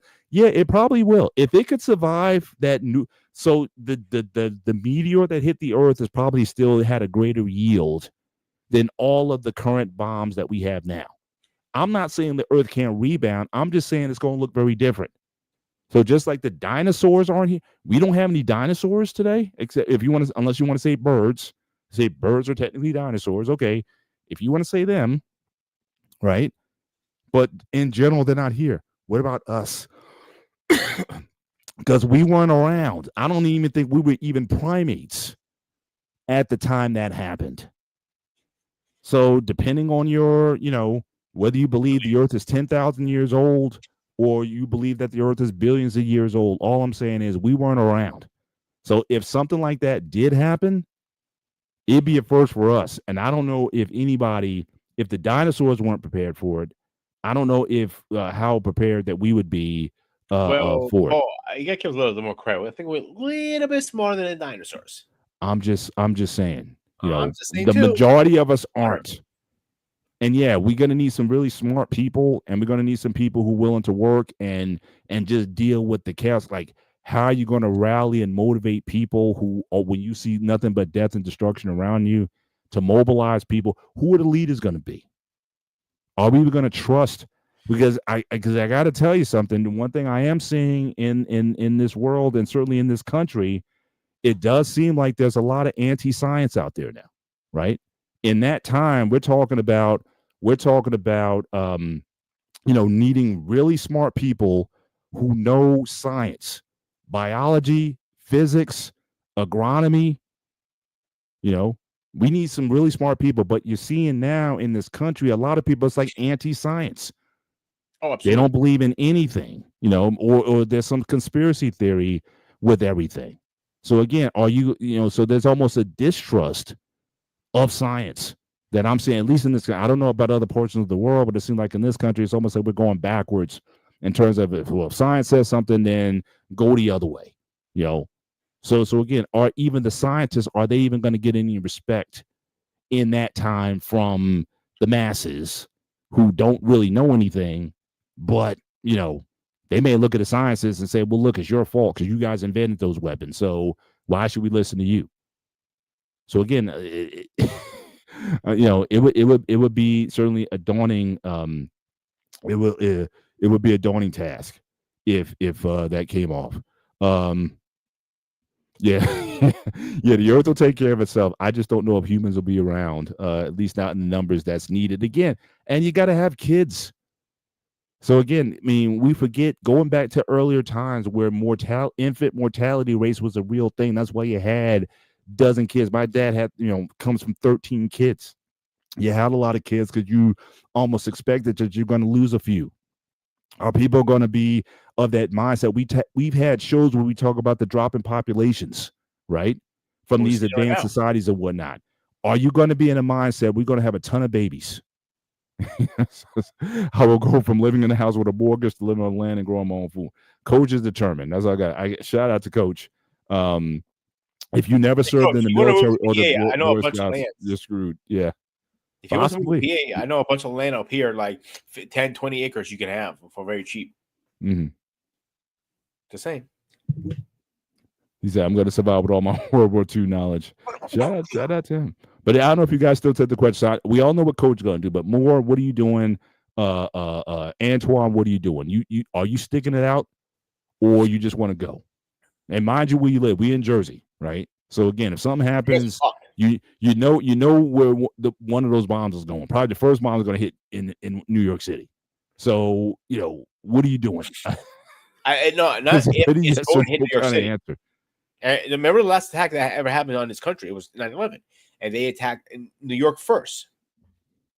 So New York is going to get hit first. So I'll be honest with you, Paul. I can see you going outside your yard, all you guys holding hand and praying together. And that's I may get some lawn chairs. I may get some just for laughs, I might get like sunscreen 100 or something like that. And just as a joke, we rub each other with sunscreen. And we put our goggles on or whatever, and we land on lawn chairs and whatnot. And we just wait for the thing just to, just kind of go. Or you can have your first and last drink that day. Like, here's my first beer in life. Start drinking it. Maybe, yeah, that might. Yeah, I may take my first drink. I'm a lifetime teetotaler, so yeah, I may take my first drink at that particular time. But it's interesting this point that Coach makes. Says science is an educated guess. I wouldn't classify it that way. I mean, certainly I think science is well researched and studied. We apply principles to it. If it didn't work, we couldn't build anything off of it. A lot of people say, oh, well, it's just a theory. But a theory in science is not the same thing as a theory in the common world. These theories work as long as, unless something happens that changes these physical laws, these common laws, like the theory of gravity. Unless there's a shift there, gravity works.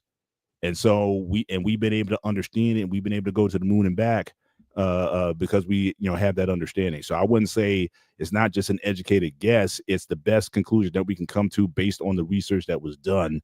But I wouldn't just say it like people just throwing stuff out there like, we don't know what's going on. But science has that's the thing. Science has the right and the ability to evolve, unlike people, right? I mean, sometimes we'll still hold on to stuff, even though something's been disproven. We'll still hold on to it just because we don't want to admit that we were wrong. Science gets it wrong all the time, but the idea is science is supposed to advance things forward.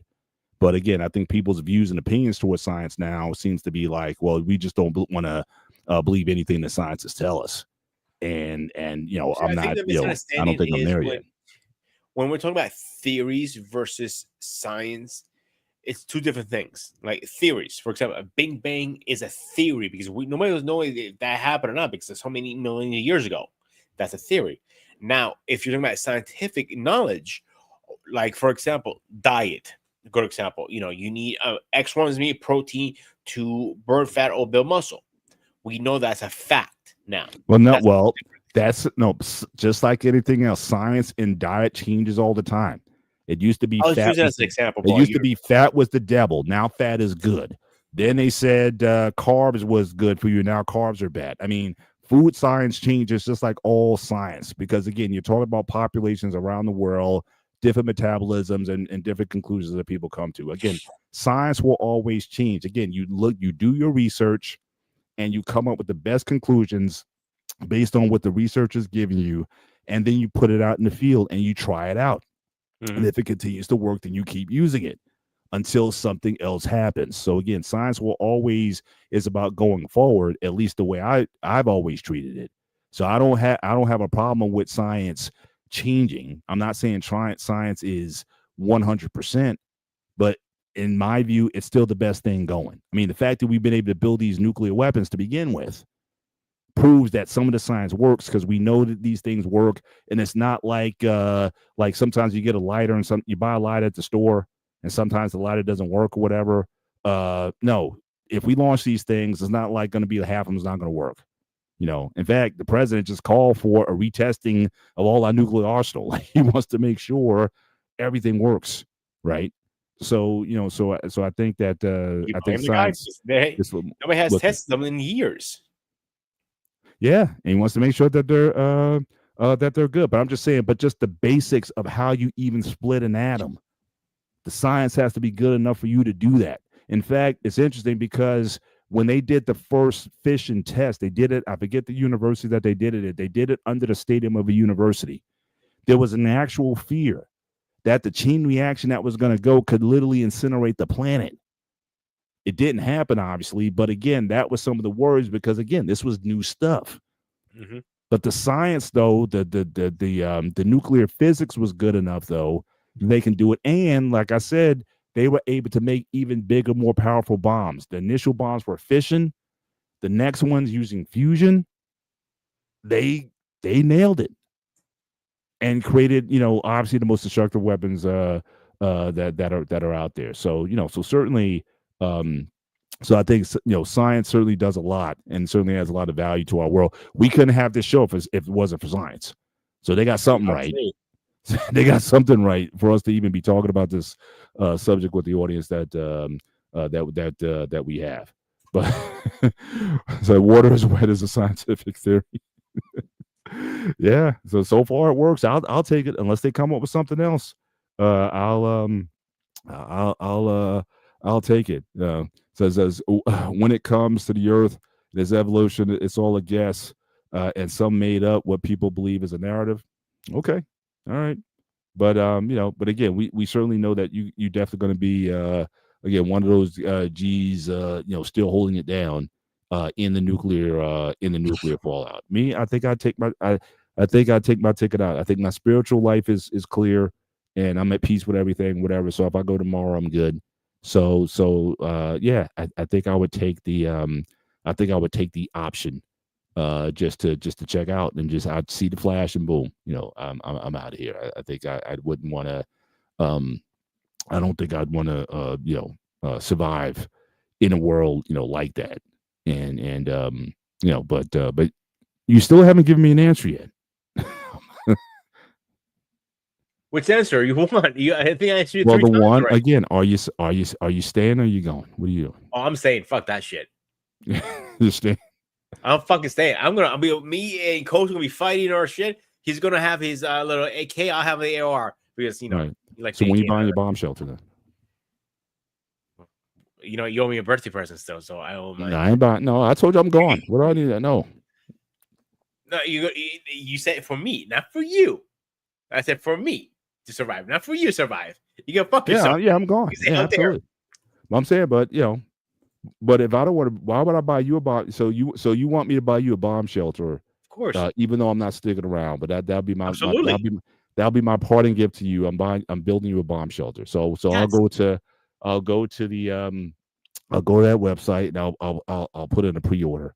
I don't even have in fact, I'm just thinking to myself, I don't even have burial plots yet. I probably need to start researching that soon. Like my wife and I, we don't have plots. I probably should. I remember our Payne talked about last year that him and his wife, I think, bought burial plots. I probably need to have that convo with my wife and say, yeah, we probably need to start thinking about getting, because it's only especially in New Jersey, it's only going to get more expensive with those things. So I should probably start looking into to burial plots at that time. And then again, but if I get incinerated, then I won't need one. So I'm still contemplating. If I'm not mistaken, the people who got hit the first wave of them, they got freaking dusted, weren't they? Yeah, incinerate. I mean, like you saw like their shadows, right? It wasn't like you didn't see body parts. You saw like shadow, like a person was here, right? That's all you saw. So that was like within the first, like if you were in the blast wave, which was about, it wasn't even a mile.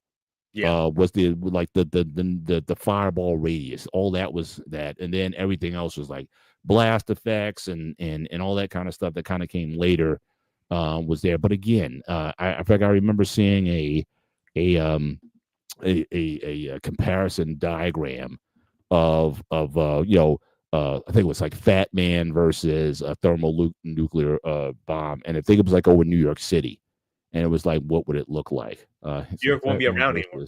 The whole state will be wiped out. Let me see if I can show this. I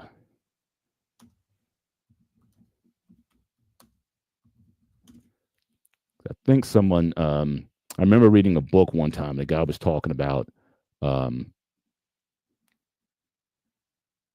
Yeah, let me just share this real quick if I can.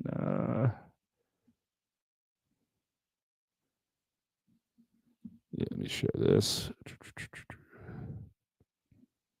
And share screen and.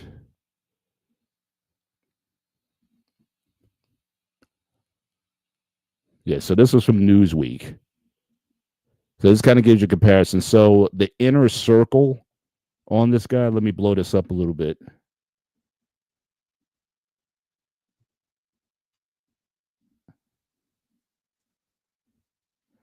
Yeah, so that inner circle, that was Hiroshima, right?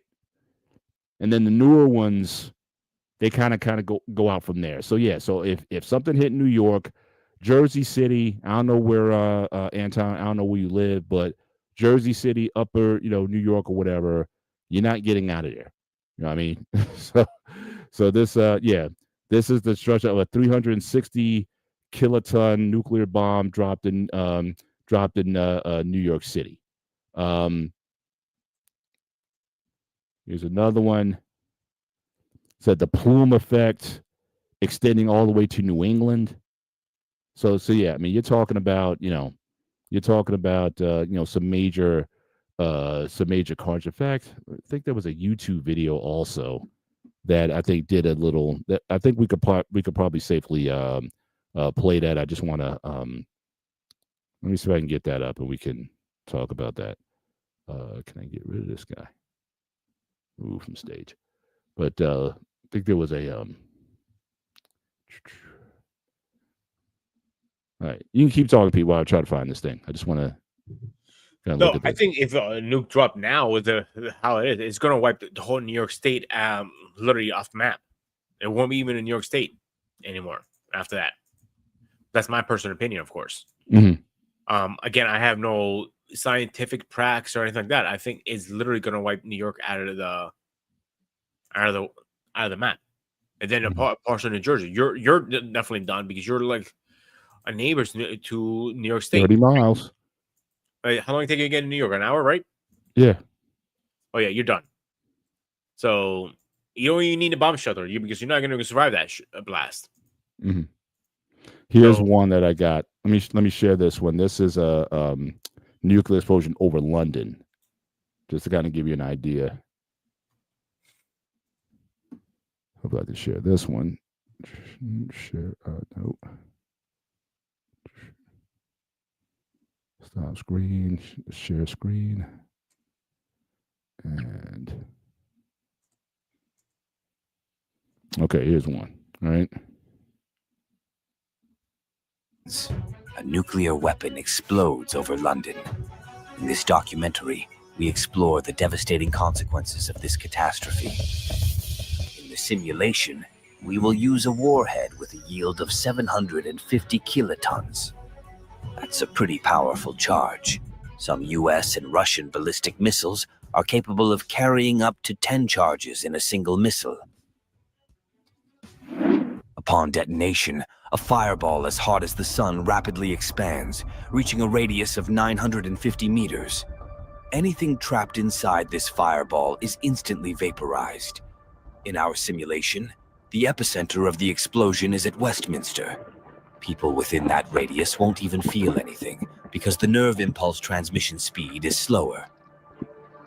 Within 5 kilometers of the epicenter, the blast radius. City of London, Camden Town, Kensington, Brixton. These areas will receive the most destruction. Buildings will be destroyed and debris will fill the streets, creating extremely dangerous conditions for everyone in the vicinity. Given the population density in central London, the initial death toll could exceed 250,000 people and around 600,000 injured. Within a radius of 10 kilometers, the radiation will cause third-degree burns. Within that radius, anything that can burn will catch fire. Gas stations, automobiles, power substations, gas infrastructure. Explosive facilities will explode and amplify the effect of the devastation over a huge area, including areas from Camden to Greenwich and Islington to Wandsworth. According to various estimates, further 450,000 people will die from burns, debris injuries, or radiation sickness, and over 1 million will be traumatized. Many of these injuries could prove fatal over the next days and weeks. Radiation sickness in particular will take lives days and weeks later. In time, about 100,000 more will be added to the death toll.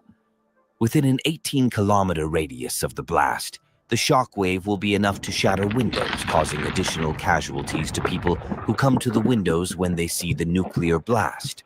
The shock wave will reach Hounslow, Edgware, and Enfield. Depending on the wind, the fallout could spread well beyond the immediate blast zone, potentially affecting areas up to 5 to 10 kilometers away, causing damage even in regions such as Essex or Surrey. The estimated casualties in the event of a 750 kiloton nuclear bomb exploding in London would be about 850,000 people dead and about 2 million injured. If the explosion were to occur on the ground rather than in the air, the fallout map would be greatly expanded, and the radioactive fallout could even reach Manchester, infecting people, land, and animals. The problem with a nuclear explosion in London is also that London is essentially not designed to survive such a disaster. 11 of London's 20 major hospitals would be within the blast. The remaining hospitals would be physically unable to cope with the number of victims.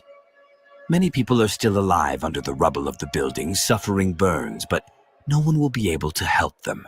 Since the creation of nuclear weapons less than 100 years ago, there have been more than 20 incidents where a nuclear-armed country was one step away from a nuclear catastrophe.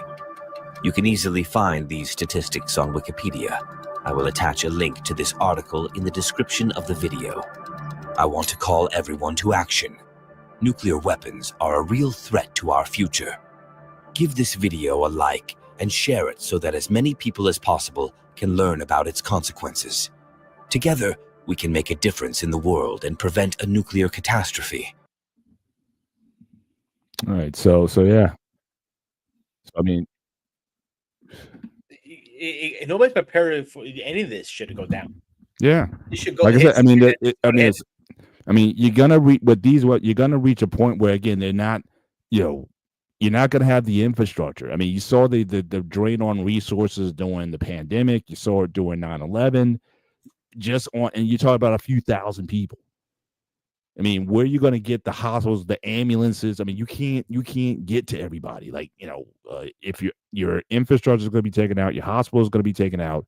So again, people are just going to be left there to die. I mean, so again, I would rather be in the center of that fireball. It'll be like going to like the New Year's Eve ball drop or whatever.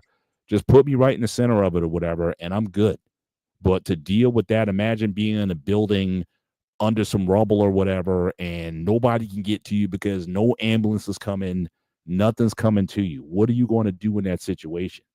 Like I said, I think I would rather just, listen, take the easy way route. I may even take probably the family. We may even take if we know it's coming, we may even take a subway train to New York City, and so we can be part of the action.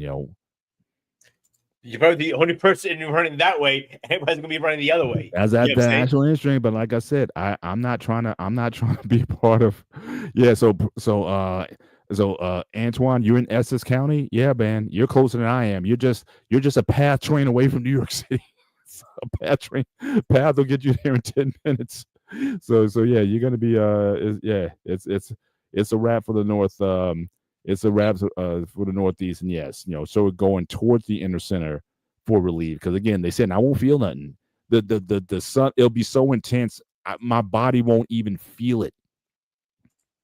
That's how intense it is. Terminator, and like that scene when the nuke dropped and you see her shaking the fan, and literally you see it depends where you at. Some of the dust, like you said, some of them you see the skin ripping off and the bones and all that stuff. You're not gonna feel it. It's gonna be so fast and like yeah.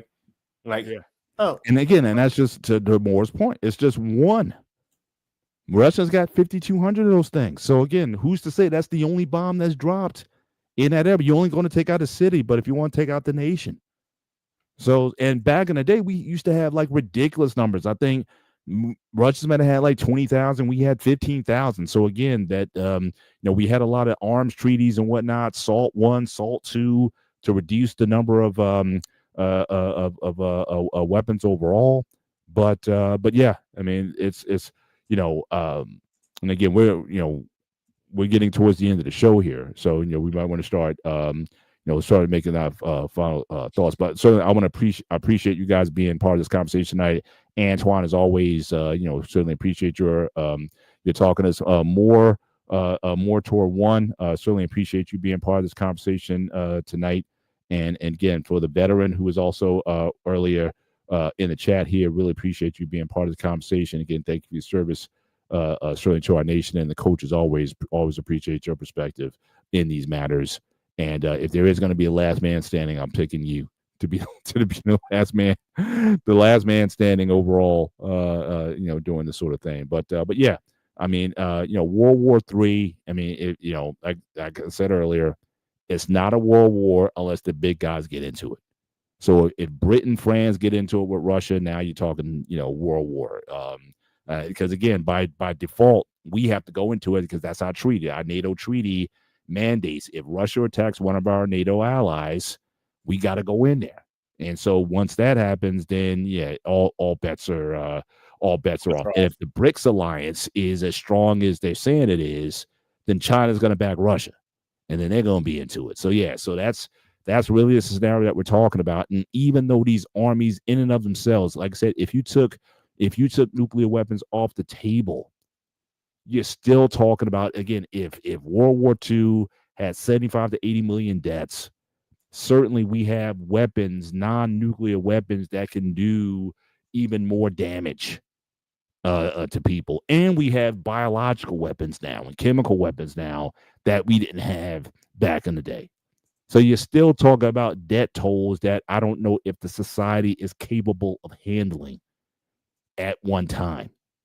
And ultimately, resources are going to go out, economies are going to fall, and I just don't see how people recover from that when the big boys are out. Now, again, another option, if you want to find a little island somewhere in the central, some Pacific island somewhere, now that's an option, right? If I got time, and me and the missus, we want to find a spot in the middle of nowhere on some island that has plenty of fish and pineapples and whatnot. We can live out the rest of our natural lives in that condition. That's also an alternative.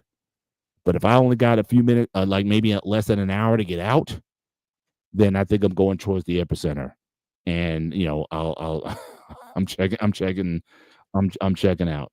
But yeah, that is really how it comes to this. But again, God willing, we hope that again cooler heads prevail and we don't get there. I mean, there's a lot of conflicts going on in the world.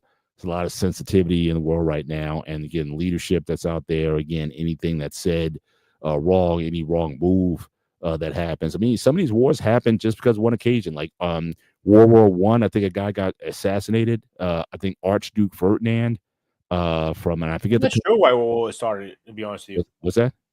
I'm not sure why World War One started. There was an assassination.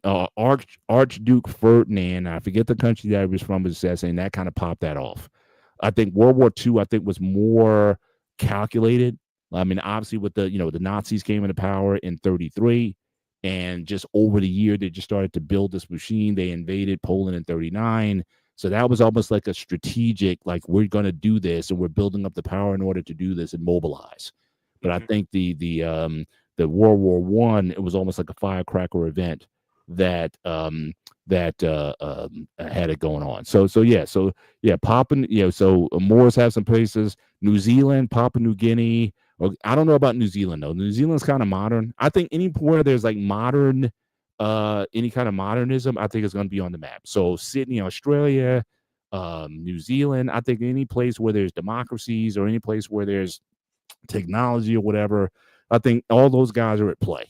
You know what I mean? I'm going to Greece and go again. I would go to, so I would go to, like I said, just a remote place that doesn't have a lot of stuff going on, and I would just live off the like Coach kind of live off the land that way. If I if I could get there in time, that may be the move that I may want to like Sario,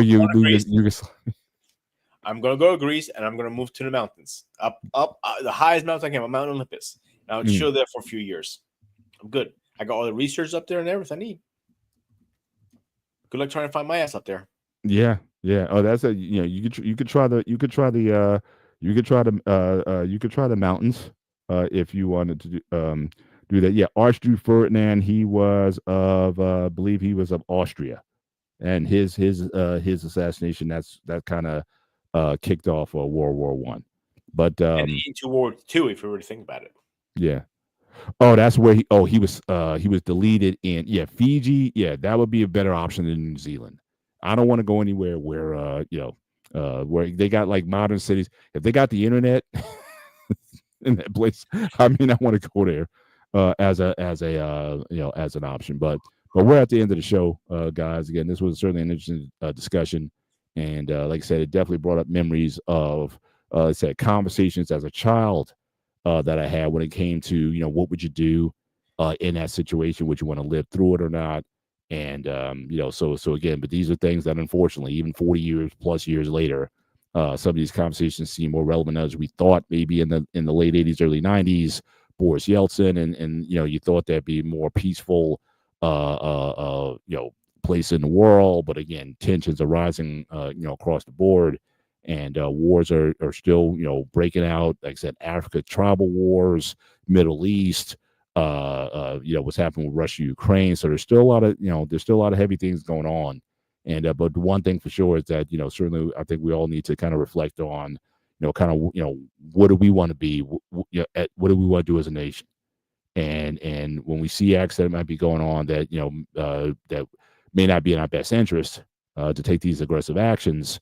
Those are things that we may need to address in the future. And as we also said at the beginning of the show, again, me and Peter, we're just having conversations. This whole channel, this gray area, is about talking about sometimes complex subjects, where again there is no right or wrong answer, which is why we call it the gray area.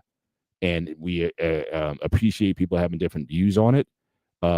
This is a conversation show. It's not a mass education show, although I do try to share information when I think it's appropriate, but we're having a combo. So again, if you guys want to see us host a panel with experts who can talk on these subjects in terms of war and whatnot, if those are kind of shows you want to see in the future, we can certainly work on those. But again, we've tried certain individuals, they say, yeah, they're down for it, but when the rubber meets the road, because of sometimes security reasons or whatever, sometimes guys, kind of bail on the last minute.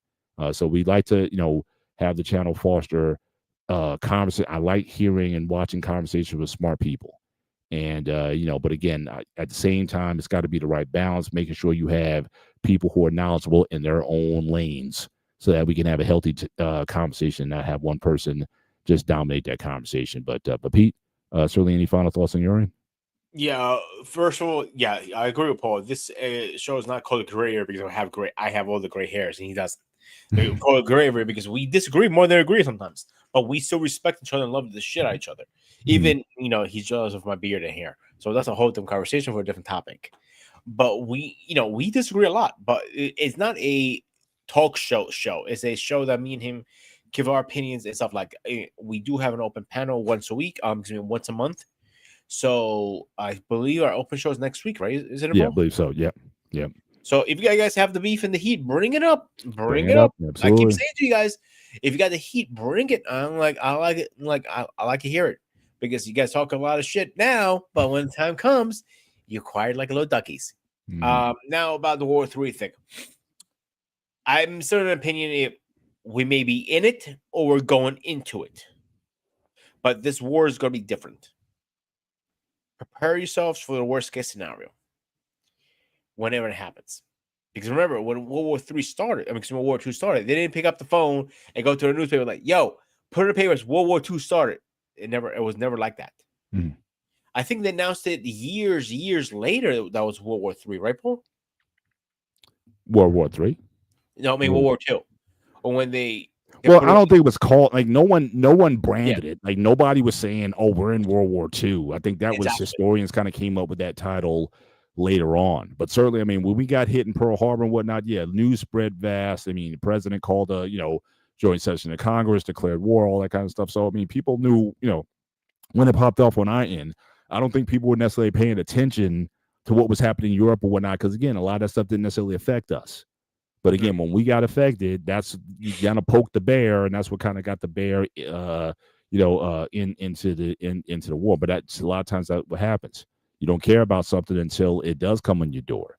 But the thing since then, though, my biggest concerns is, again, the things that we're doing that may lead to action down the road, and so certainly we have too much history where, again, interventionism has not given us the results that we wanted, and we really have to contemplate the long-term consequences of the actions that we take. And so those are things that we have to